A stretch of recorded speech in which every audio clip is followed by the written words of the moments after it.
কালি আমি গুৱাহাটীত ফ্লাইঅভাৰ যিখন ডাউনটাউনৰ সন্মুখত ফ্লাইঅভাৰ আছিলে সেই ফ্লাইঅভাৰখন আমি উদ্বোধন কৰিম। যিখন ছুপাৰ মাৰ্কেটত ফ্লাইঅভাৰ আছিলে আৰু ডাউনটাউনত এই দুইখন ফ্লাইঅভাৰ আমি ভগদত্তৰ নামেৰে নামাকৰণ কৰিব খুজিছোঁ। ভগদত্ত প্ৰথম, ভগদত্ত দ্বিতীয়, তাৰমানে ভগদত্ত প্ৰথম ফ্লাইঅভাৰ, ভগদত্ত ছেকেণ্ড ফ্লাইঅভাৰ। নৰকাসুৰৰ সন্তান ভগদত্ত গুৱাহাটীৰ ৰজা আছিলে, কামৰূপৰ ৰজা আছিলে আৰু আমাৰ কলিতা জনগোষ্ঠীৰ ফালৰ পৰা বহুদিন ভগদত্তৰ নামত এটা ভাল কিবা এটা কৰিব লাগে বুলি দাবী আছিলে।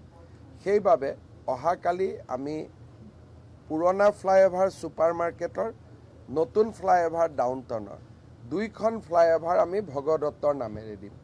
যে ভগদত্ত প্ৰথম ফ্লাইঅভাৰ, ভগদত্ত দ্বিতীয় ফ্লাইঅভাৰ, যাতে প্ৰাচীন কামৰূপৰ ৰজা হিচাপে তেখেতৰ নাম আৰু কীৰ্তি আমাৰ নৱপ্ৰজন্মৰ মাজত স্মৰণীয় হৈ থাকিব পাৰে।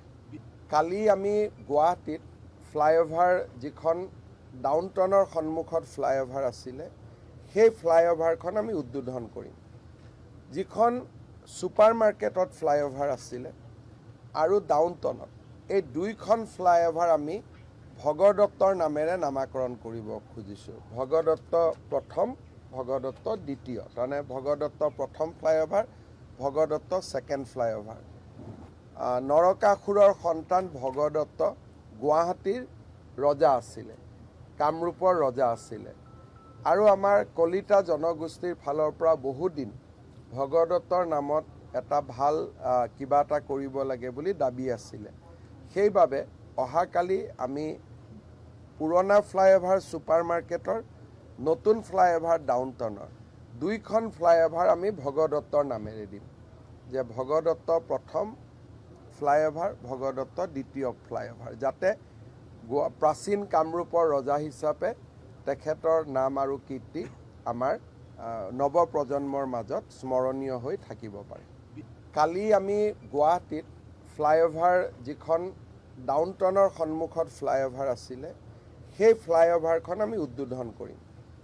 যিখন ছুপাৰ মাৰ্কেটত ফ্লাইঅভাৰ আছিলে আৰু ডাউনটাউনত এই দুইখন ফ্লাইঅভাৰ আমি ভগদত্তৰ নামেৰে নামাকৰণ কৰিব খুজিছোঁ। ভগদত্ত প্ৰথম, ভগদত্ত দ্বিতীয়, তাৰমানে ভগদত্ত প্ৰথম ফ্লাইঅভাৰ, ভগদত্ত ছেকেণ্ড ফ্লাইঅভাৰ।